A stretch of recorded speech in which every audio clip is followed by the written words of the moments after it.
I welcome you all to the fifth and final day of the Gyan workshop, Women Writers and Thinkers in the Modern Critical Tradition.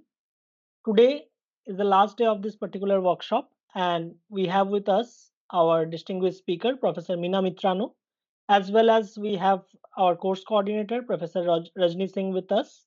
So I welcome you all to the final day, and I take this occasion to introduce Professor Mitrano once again with you all formally. So, Professor Meena Mitrano is an associate professor of Anglo-American literatures at Ca' Foscari University, Venice.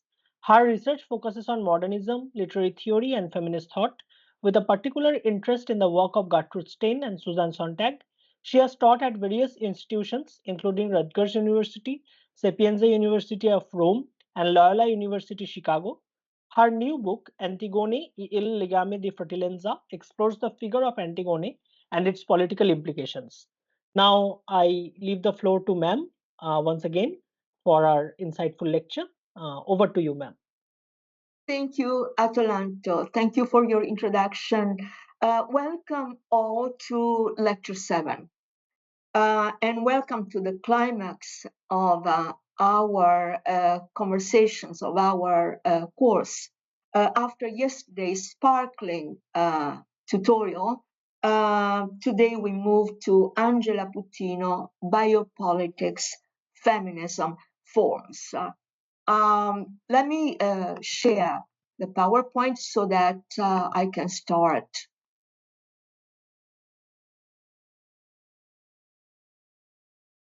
And you should be able to see it.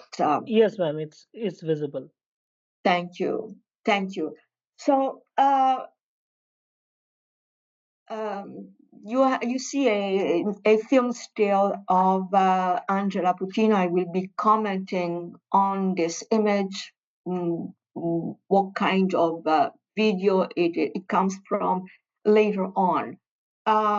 But let me first, before moving on and taking on the figure of Angela Putino, and I want to emphasize how how thrilled really I am to be able to talk about Putino to you, because it's this is about my current research, my newest research. So it's the most tentative part, and it's the most exciting part, perhaps, where your comments and your feedback are going to be even more important than ever. But what did we achieve in Lecture 6? We spoke about Lord as a poet critic.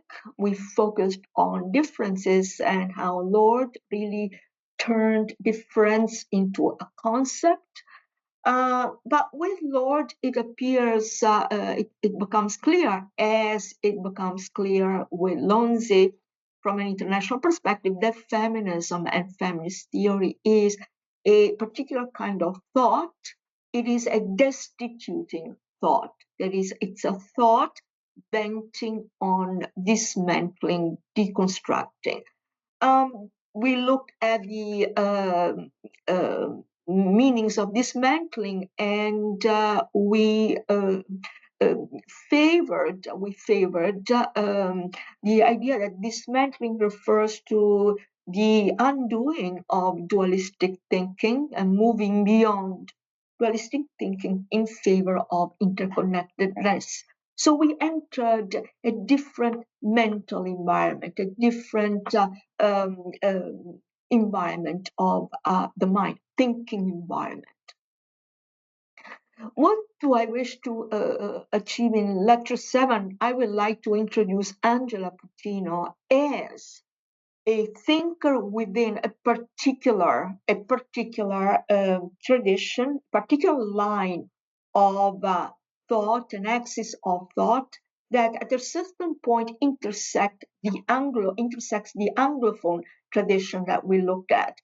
As a thinker of a problem, inserting herself in a problem that has not been so prominent, let's see, in the Anglophone tradition. And that problem is the opposition of life versus form. There has been a problem running through the entire 20th century, and we shall look at that, even though briefly, but we shall look at that. So I want to look at how at the feminist response to this 20th century conflict with Angela Putino, and zooming in on Putino's work, which remains untranslated in English. That's one of the reasons why I feel, excitement and palpitation, of course, in introducing her. There's only one article translated in English. The excerpt that I've uploaded among the readings has been translated by me. So Putino is an author to be explored, that remains to be explored. And I want to show how she moves beyond the conflict of life versus form. And by doing that, I want to end with all of us witnessing a suspension of thought, not an interruption, but a suspension.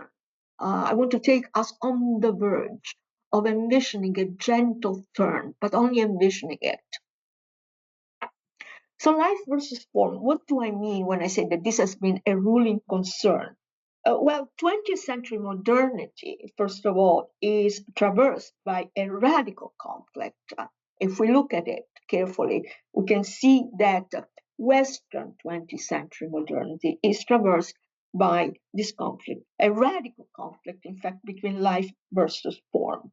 Life is seen as undifferentiated, an undifferentiated force, something to be put into shape, a force that exceeds the limits of any economy, says Roberto Esposito, whose name I've had the opportunity to include in the chat, to write in the chat yesterday in response to one of your brilliant questions.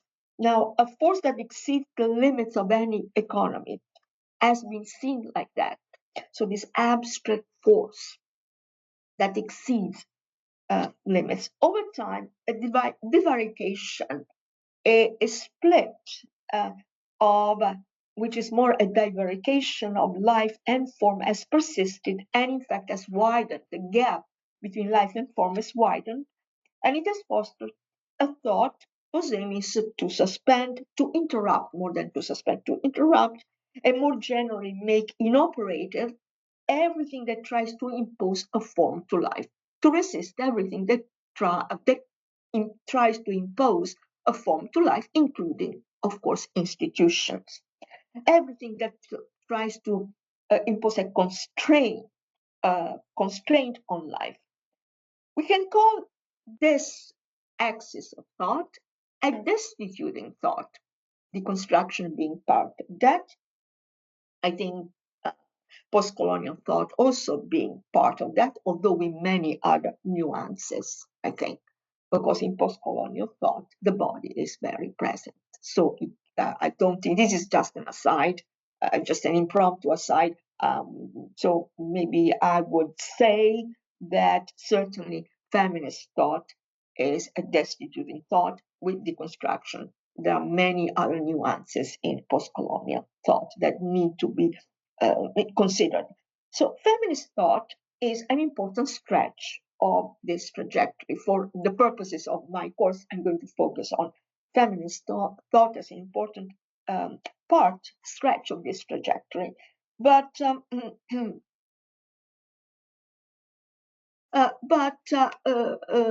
as we also saw with Lonzi and Lord, it also points to another direction. Feminist thought points to another direction. Okay, Esposito has observed this divarication between life and form. Feminist thought certainly inserts itself in this axis of thought, in a thought that is aware of that divarication, it is a destituting thought, but it does go in a different direction. It is in its dismantling, feminist thought, in its suspensions, okay, all those things are attempts to steer thought toward a political understanding of life. a political understanding of life, that is to say, life as neither pure biology, pure body, nor metaphysics, abstraction, the abstract subject, but always, and I quote Esposito, quote, in relation and in tension with the categories of history and politics, end of quote. Life, the political view of life is life as always in relation and in tension, this dynamic relation and intention with the categories of history and politics. You will remember from lecture 5 that Lonzi, building on the experience of the avant-garde, spoke of the need for forms of life, tecniche di vita, techniques of life, and pointed to a new planetary condition where we would all be united by creative forms of life. Neither for Esposito, whose name you see on the slide, nor for Lonzi, there can be life without form, naked or biological life outside a social condition. That's not possible. Thus, situateness, the relation of body and mind, that is difference, become important factors. And the question arises of their impact on thought. So we have seen with Lord how the focus on difference is steeped in feminism, in an awareness of conflicts, goes hand in hand with a destituting thought that dismantles, but that aims at transformation. Transformation.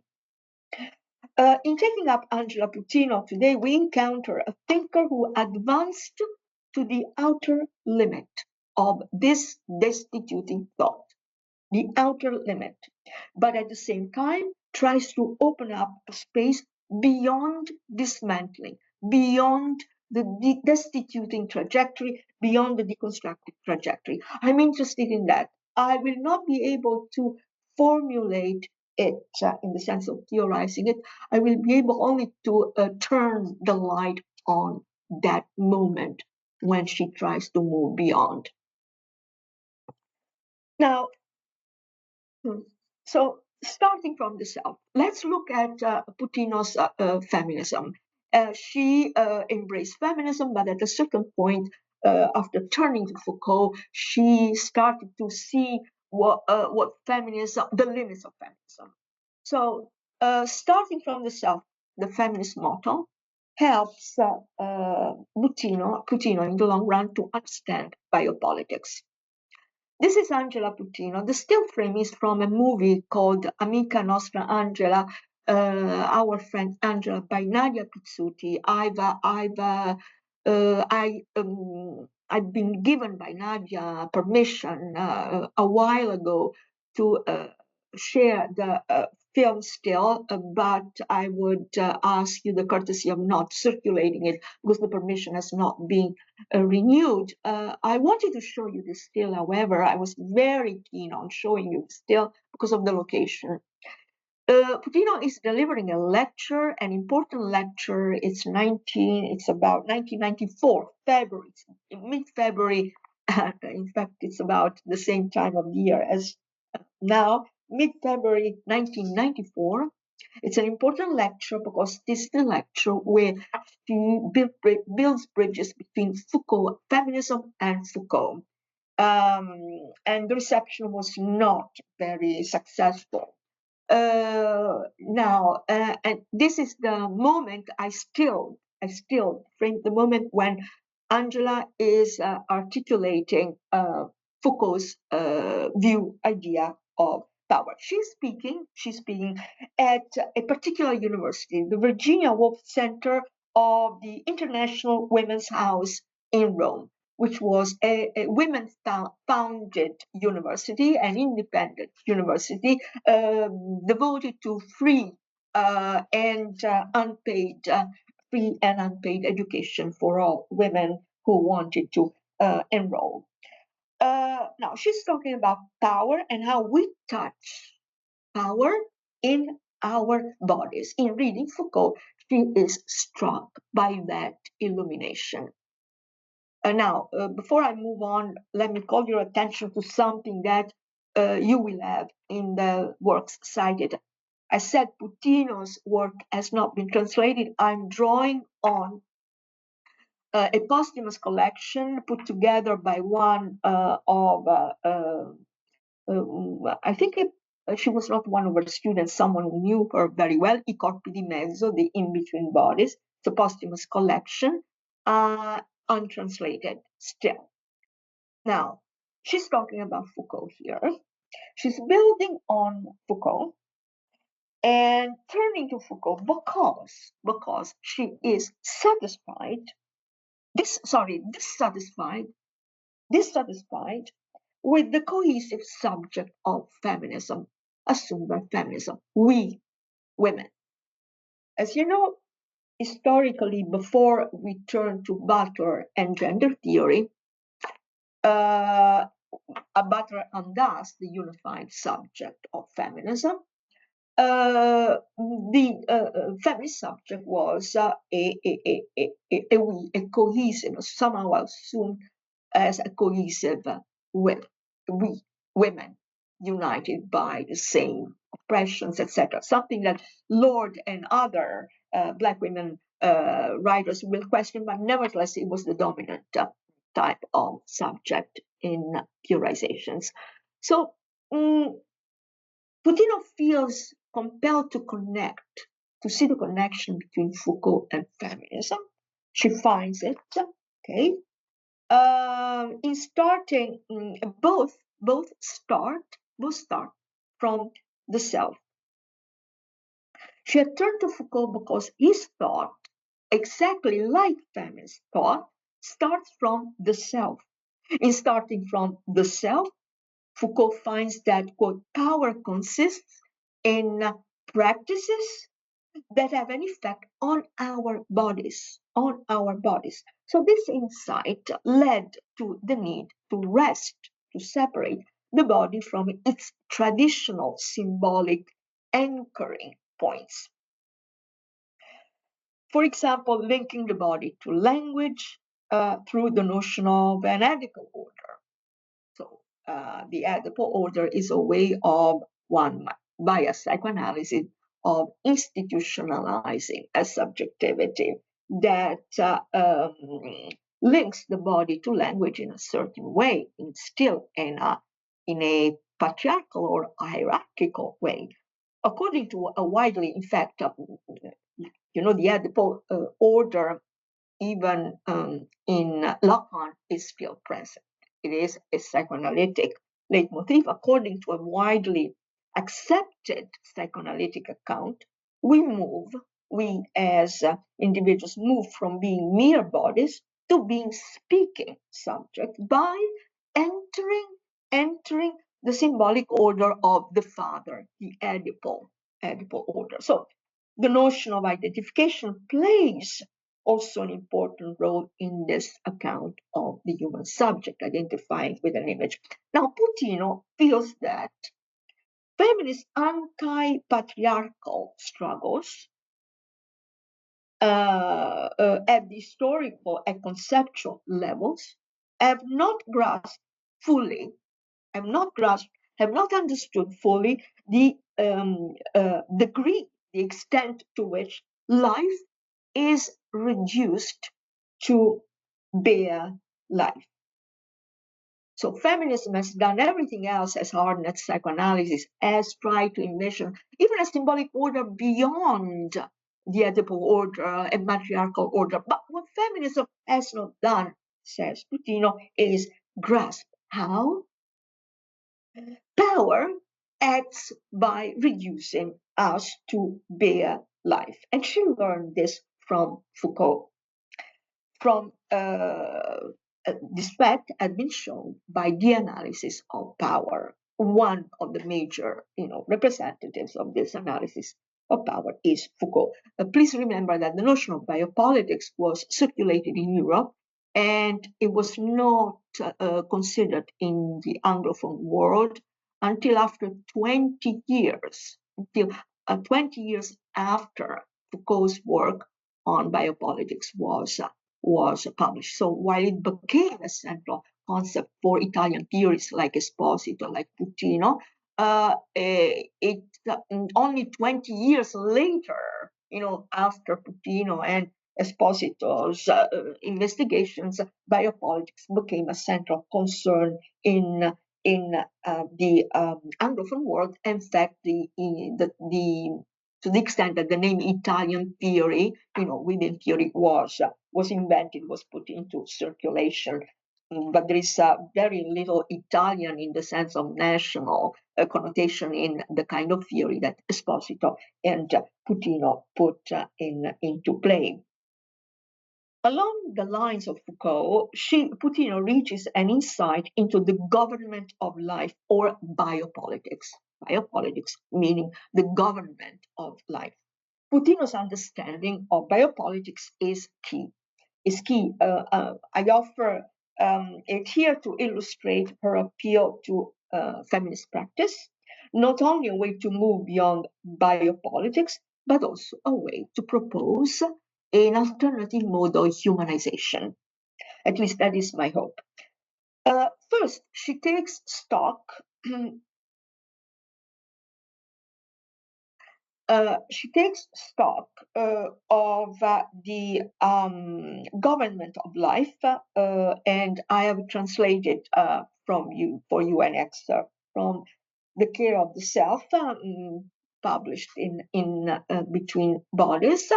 As we said, Putino's criticism to feminism is that it does not fully grasp the degree to which life is reduced to bare life, and she helps herself with the analysis of power.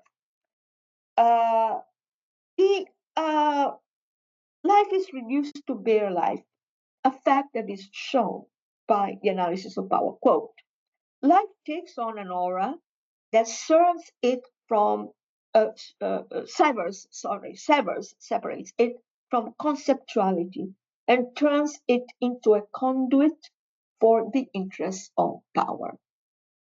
This is what she means by the fact that life has been reduced to bare life. Somehow it is thought of something that eludes conceptuality, that is in fact antithetical with conceptuality, that cannot be conceptualized.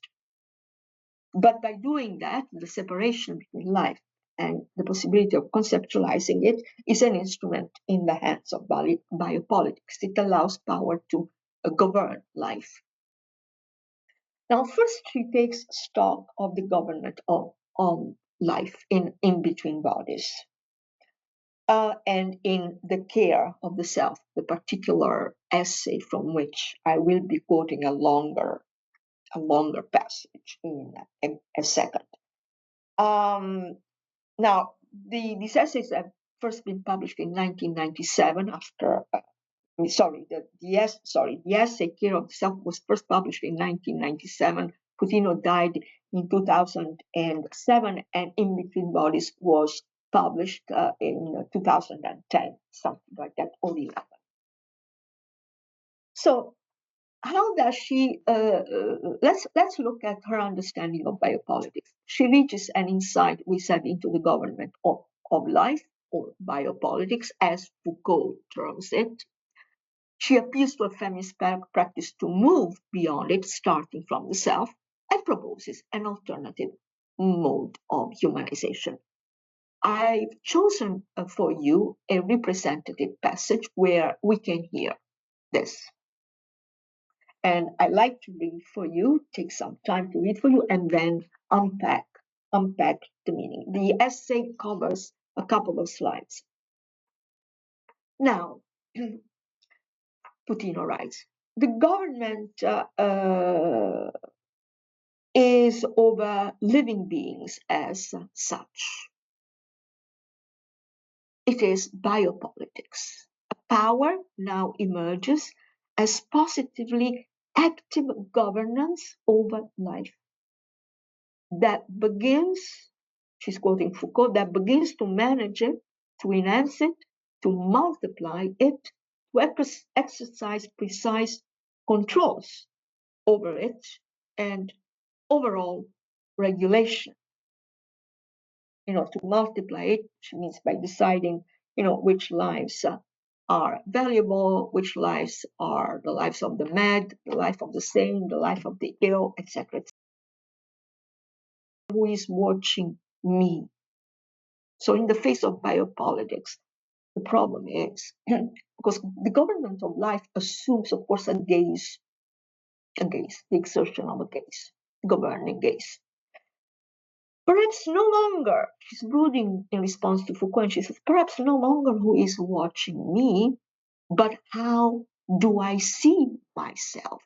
That's the feminist turn after Foucault. Foucault had isolated the problem of who is watching me, governmentality. But she says, Putino, perhaps it's no longer the problem, but how do I see myself? The question. How do I act at the moment when I'm the object of this governmental care, this governmental concern on myself as a living being? Biopolitics construes us, constitutes everyone as an object of care. And in the name of that care, concern, defense and concern, it has a double meaning. In the name of that care, governs life. That's the analysis of Foucault. And again, whom do I supervise? To remember the notion of transitive power. Not only am I the object of care, and then I transform myself into a supervisor of the care. But whom do I care for? Whom do I govern? It is not necessary. At a certain point, at this point, she pauses and she begins building on what she knows from feminism. It is not necessary to distance myself from myself in order to understand how biopolitics functions. It is enough that I feel myself as a living being without form, without boundaries. It is enough that to my eyes, I am that which does not know itself, that has an obscure need for placement, an obscure need to belong, I would add, an obscure need for identity. Uh, I am that which does not know itself, that has an obscure need for placement, that wants to be something, and two eternally intertwined paths will come toward me, will show up. In one path, I cling to the identity of a subject who governs because it is governed, transitive transmission of power, who has a role because a series of political and policing disciplines give it form. I'm an identity. In the other path, I always sense the precipice of the formless. Remember the chaos, order of chaos. The indistinction of living matter, the fact that we are matter, the inert, pure and uncertain organic matter, already dissolved by partial deaths, an area in Bichat's terms, French thinker, of lives without value, matter, bare, naked, flesh matter. At the core of this, starting from the self, okay, if I begin to think of myself, I have these two bifurcation. So when I start thinking of the self and on its desperate need for an identity, for a placement, for a belonging on the one hand, and the formlessness of chaos in which I fall if I do not embrace an identity, if I'm not an identity. Okay, when I start from the self, we hold in our hands only our body. What is left to us, she's talking about thinkers, thinking. We're left with our body, which has become a stake in play, the insistence on the body, a stake in play. The body as our history, the body as our thought, the body as our dimension, and the body as something that is frequently invoked but very little understood. The body in its nakedness, body as pure living being. For it is this that systems of government deal with. Zoe to bios. Zoe, their body is put into shape by the polis. And their ultimate discipline and normalization is to habituate us to this threshold for, staying just before formlessness, not falling into it, to give us forms of individuation so that we can understand that without them, without those forms, without those symbolic props, we are only the obscene of a living being that counts for nothing. I love the register because it's as if she were silently theorizing to herself, and then at the same time, by virtue of it being written, the text become public. We were talking about this yesterday. Therefore, she is writing, addressing a public.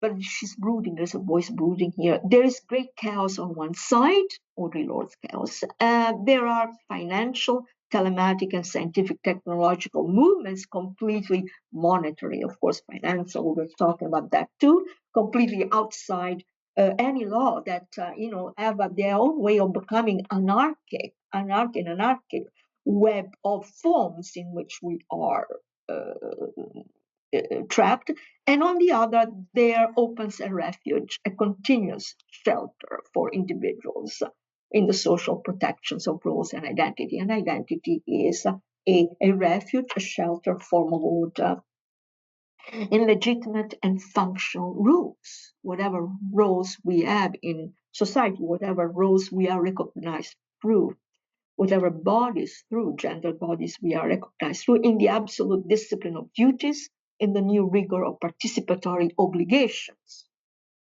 Both modes mark the new government of our bodies, the bodies that we are.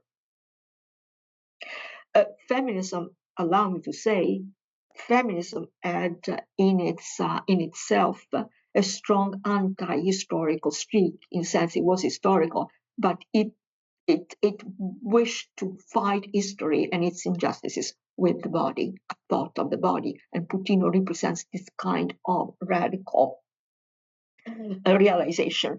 With what is both modes mark the new government of our bodies, the bodies that we are, with what is incommunicable and mute in the archive of mute, suppressed traces, discourse of mute, suppressed knowledge, and with the sadness of their normalization. This is the climax, their ascension to subjects. Their becoming, their ascension to subjects. The ascension of bodies to subjects, this is the point. Putino puts forth a theory of the subject. She does so enlisting feminist practice. Uh, I was reading without showing you. Was absorbed. I forgot that there were two slides. Sorry about that. Putino puts forth a theory of the subject, as you see, from the ascension to subjects. She does so in listing feminist practice. Feminist practice is based on the idea of knowledge as living knowledge, steeped in experience. This is what the motto, starting from the self, refers to. In the process of self consciousness, through speech and by talking about myself in the presence of others, I become aware of the workings of power. This was feminist self consciousness. And now I become a subject. Putino advances and says that in the process of telling about myself, it is in that process that I learn. I overhear about the government of the living, about the workings of power that some people call biopolitics, the fact that the living are governed. That power is not just about an oppressor, that oppresses you, but it's about a network of governance. The subject as a notion matters to Putino. I want to emphasize that by retracing how I become a subject, okay, by analyzing the subject, I can grasp the larger question of the care of life in terms of the government of life. There is an opening, I think, and here I move toward what I find uh, very, very productive in Putino, but I also experience palpitations because it's all in, it has not, my thought at this point has not taken uh, a final shape. It's far from that. I'm just working with her. Uh, um, so to make you see the horizon that she points to. As a living being, I see myself as the object of this governmentality, says Putino, as the object of this type of care. And she cites Foucault. Nothing is more material, more physical, more corporeal than power. It's not out there. It's in here. And yet, Putino's aim is to take leave of power. That's her aim. She does not want to follow up on Foucault and expand on Foucault. She wants to take leave of power, to move in a productive, in a construing trajectory, not just in a deconstructive, along a deconstructive axis. She wants to envision another axis of thought. I would propose that there is a glimmer of something else. She assumes Foucault's analysis of power, but she assumes Foucault only to envision an opening, a space of possibility for another story of the subject. And there is a glimmer of something else in her picture of biopolitics that I would like to carry on with you. Uh, Even if the passage that we read, is dominated by a description of how biopolitics works, there's a glimmer of something else, an opening in understanding. Well, let me begin to explain. In understanding biopolitics and the fact that it involves a gaze that is cast on me, on us, as subject of care, thus as an object of governmentality, Putino at the same time suggests a shift, suggests, I would say, a shift, because a shift is simultaneously suggested the preoccupation, from the preoccupation with the gaze of the other, so with the governmentalizing gaze, to my own gaze on myself. The shift is to the gaze of the other on me, to my own gaze on myself. It is a quick, almost imperceptible turn. It's elusive, it's fleeting, it's an evanescent opportunity, but it's a constructive possibility. And I'm operating in that very small fissure. I'm trying to work with that fissure and to explain it, not just in this lecture, I mean, in my current work. So perhaps Putino says no longer who is watching me, but how. The question is, how do I see myself? Why is this a very promising question? It is, how do I act? Question can be translated also, how do I act at the moment when I am the object of this governmental care of myself as a living being? And again, whom do I supervise, asks Putino. Whom do I care for? Whom do I govern? So we are still in the analytical mode when she asks these questions.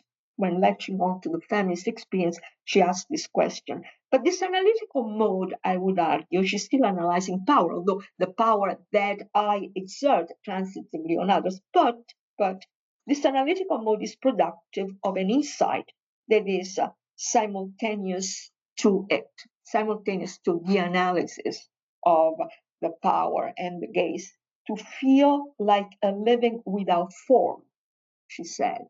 I come to understand myself, come to see two paths opposite I see myself as the living without form, an obscure need to belong, with an obscure need to belong to find a place.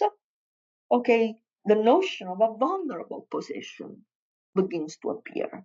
A vulnerable subject at a crossroads, either identity or formlessness, of a subject who comes to think of himself or herself as an object of care. The awareness of that. The awareness of that. Now, it is in this vulnerable position, in this self representation, that ourselves as objects of care, that biopolitics or the government of life encourages. It is in this self representation, in other words, that biopolitics drives its wedge, so to speak. Biopolitics thrives as possible because I accept to see myself as an object of care and concern by another, in this case, by an order of others, by institutional others. But biopolitics can drive its wedge in the self-representation. I'm either an identity or I become nothing. Biopolitics, so therefore I need the shelter of identity. That's also biopolitics for Putino. Biopolitics can drive its wedge in the self-representation because it is an inclination. Putino is pointing to an inclination, a kind of predisposition of the human subject to look at herself, as an object of care. And the outcome of this inclination is that, if there is a predisposition, an inclination in the human subject, I'm thinking about the theory of subject, in the human subject, if there is an inclination to see myself, see itself by the subject as an object of care, then the outcome of finding out about this inclination might be the idea that it is possible to repair the gaze on myself. If there is this inclination for the human subject not to be the I thing, not to be the master, but to be an object of care, then there is also, with this inclination, okay, comes also with an unexplored possibility of repairing the gaze on the self.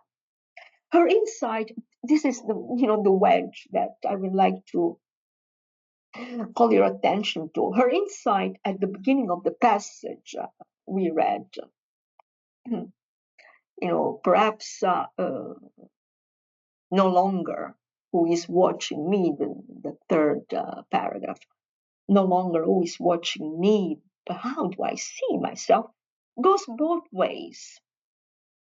Perhaps no longer who is watching me, but how do I see myself, goes both ways. Perhaps no longer who is watching me, but how I see myself can lead me to conclude that I am an object of biopolitical care, but it can also lead me to conclude that how do I see myself is the prelude, an opening to a way of turning the gaze on myself that is different from the biopolitical.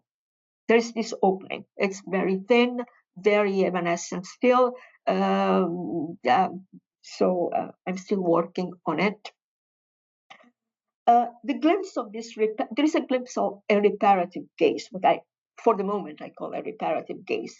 It's a fast-going glimpse, elusive, fleeting, theoretical opportunity. It's like being in that fantastic text by Simone Weil, Iliad or the Poem of Force. Putino was a Simone Weil scholar, and Simone Weil writes that essay, and which is all about force and how force reduces people to nothing. Okay, to things. In the Iliad, there is nothing but force, nothing but the reduction of people to things, and yet Simone Weil says, I'm reading the Iliad, I go to the Iliad because I see a glimmer of hope. Force is in to the extent that force is objectively rendered in its obscenity, using people to think, there is the glimmer of hope. In this critical exhibition, that is critical because objective, distancing exhibition of force, there is a glimmer of hope. And the glimmer of hope is left to the reader to construct it, to pursue. The glimpse of this back to Putino, the glimpse of this reparative gaze is fast going, elusive, etc. We glimpse within the inclination to be an object of the gaze the opportunity to cast a different gaze on the self and on others, which might be at the same time an inclination to appear. Let me borrow from, again, to appear in a sphere, but this time I would not call it a sphere of appearance, but a sphere of pietas. Well, pietas is not exactly like empathy. I use the term pietas to indicate a different kind of way of looking at ourselves and at the other. It's not compassion in the usual sense that compassion has. It's not pietas in the sense of pitying another. Certainly very far from that. Pietas is about proximity and vicinity. Proximity and vicinity. We will re-encounter pietas in Sambrano in the last lecture. So for the moment, think of it as a closer bond. This reparative disposition that Putino discovers in the biopolitical, gaze, call it, and this reparative disposition that I glance in Putino to appear before a different gaze, it's this reparative disposition that suspends, and now I wish to use this word, suspense, leaves it in midair, suspense, governing, the work of governing, suspense power. You can say Putino is still operating within the deconstructive, within the destituting. But yes and no. She is suspending. Everything is still now. The body is the only thing we can see. The glimpse of this reparative gaze is fast going, as I said, but it has consequences for the turns that our thought takes work. She wants to identify those other parts, the non-domesticated parts. Okay, she writes in I corpi di mezzo, the in-between bodies, the non-domesticated part that make the whole of a body. She advances toward the unthought, what Carla Ronzi had called the unthought. In Putino's words, the unforeseen and unexpected subjects. Unforeseen and unexpected subjects. So it has consequences, this elusive, fleeting possibility of casting a different gaze on self and on the other, because it carries the lesson that there is always a relation to the self which resists codes and powers. This is where Putino parts ways with the Anglophone discourse, theoretical discourse. A relation to the self which resists codes and powers. She's not saying there is something outside language, but she's saying that there is something that remains outside, mute, outside of the sphere of discourse, because it leads here to the unthought, impensato in Italian. What one does not possess as thought, what one does not grasp in thought, in thinking. So there is this edge of thought. This is why it is necessary to start with bodies in their extreme poverty, without preserving anything, neither the vesture of identity nor that of opinions. Putino reaches an unsheltered condition of the pure, she writes, biological datum.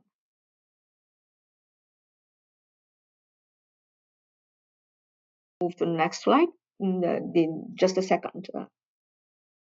She reaches an unsheltered condition of pure biological datum. She champions a conceptual poverty, doing to the extreme, and undoing to the extreme. Nothing, let me quote for you, nothing but bodies, naked and poor. Clearly, nakedness and poverty are metaphors. Okay, they are used as metaphors, but we cannot exclude the bridges that these terms cast with reality, the ghosts that haunt both nakedness and poverty. It's as if Putino wanted to drag us back into uh, rethinking history, after history has become, and at the same time, history has become the body. Because identity, the desire to belong, the fact of desperately escaping chaos, that is what we are as historical beings. Nothing but bodies, naked and poor, where something that might be called biological, but only in a new way, offers lodgings to the unthought, offers a shelter to the unthought. Form, still wrested from codes. Form, still wrested from codes. But such a poverty, I would say that, end of quote, but such a poverty is the prelude to a rethinking of the body. So I walk toward the final station here. This is very tentative, and it's a humble proposal, of course. Putino, I want to suggest that Putino's glimpse or invitation to us to glimpse the reparative gaze can be illuminated if we harness her to Vladimir Yankelevic's notion of charm. Having to enlist the help of someone in carrying on my thoughts, I enlist the help of Yankelevich, a modernist philosopher based in France. He was also a musicologist, and I was struck by Yankelevich in my research. I came across Yankelevich because I belong to the network of Italian theory, and Enrica Lisciani Petrini is a scholar also of that network, and she's a scholar of Yankelevich, and her work called my attention to Yankelevich. I'm interested in Yankelevich because he puts into play the notion of charm. Charm does not mean charming. It does not mean the same thing that we mean in English when you say charming, which is something diminishing in a way. Charm comes from from it's not form, but from the Latin term carmen, and its two main meanings. Carmen as a poetic composition, Carmen, and Carmen as incantatory, right? So it's charm as this very capacious term to include both the meaning of a text composition, the capacity to weave a discourse, and it's in the idea of an incantatory, so something that has to do with another dimension of discourse that is argumentative only insofar as it has to do with logos, presenting a meaning, as so far as to do with phone, that is enchantment being related to voice as well, and the possibilities of voice. I mean, you can hear a voice in writings. I heard Putino's voice when commenting her written text earlier on. So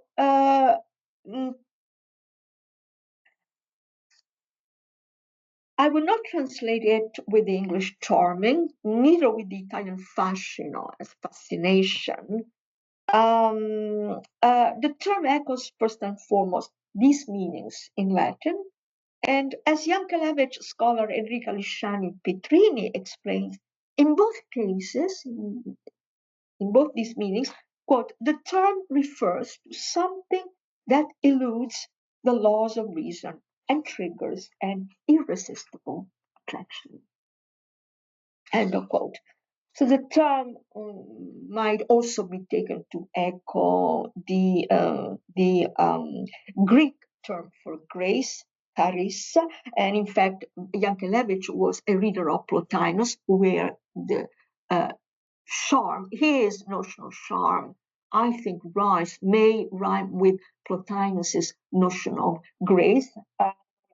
I became very interested, and as a consequence, I think I'm going to read Plotinus after encountering Yankelevich. But the point I want to make is that charm verges more on grace and kindness, what in English we would call grace or kindness. In Yankelevich's work, charm is a kind of grace.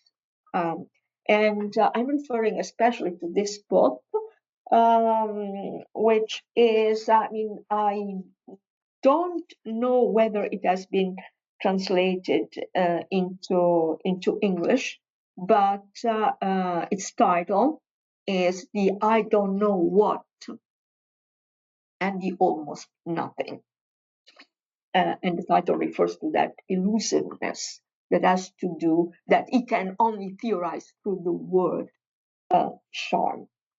Now, he uses the term charm, Yankelevich does, as, quote, another term, these are his words, to say without saying, to allude, to signal toward, to gesture toward. Again, remember Putino's gesture of pointing to that opening, that is in reserve inside biopolitics, the ineffable dynamism of things. Yankelevich writes also about, quote, explains charm also by writing about a timid, speaking of it in terms of, quote, a timid and fleeting light, an instant flash, evasive signs. This is the form that the most important things in life choose to make themselves recognizable, meaning as a form of recognition, therefore. End of quote. So Putino shares the problem of capturing what evades,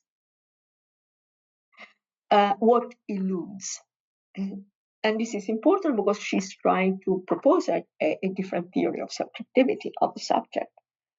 However, unlike Yankelevich, Putino does not overtly assume an incessant becoming as a principle.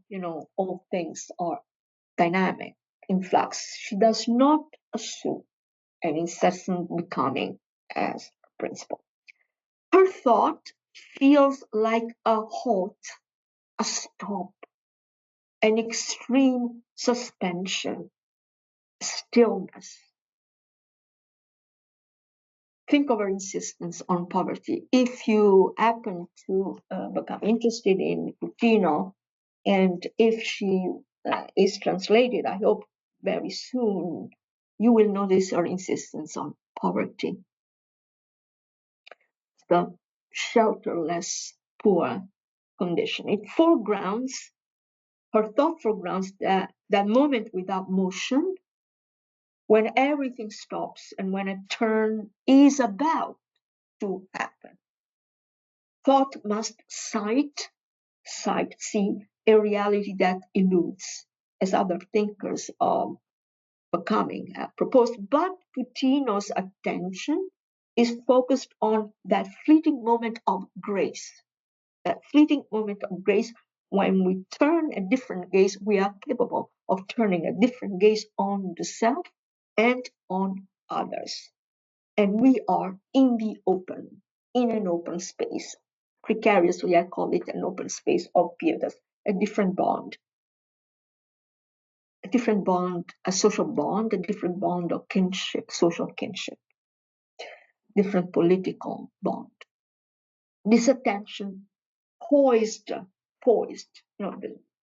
toward another gaze is the tenet of Putino's work, one that accounts for her affinity for another thinker, the protagonist of our last lecture, uh, Maria Zambrano. Allow me to recap and conclude. We've looked at Putino's reparative gaze, a fleeting moment of grace. We have temporarily, precariously defined it, a fleeting moment of grace.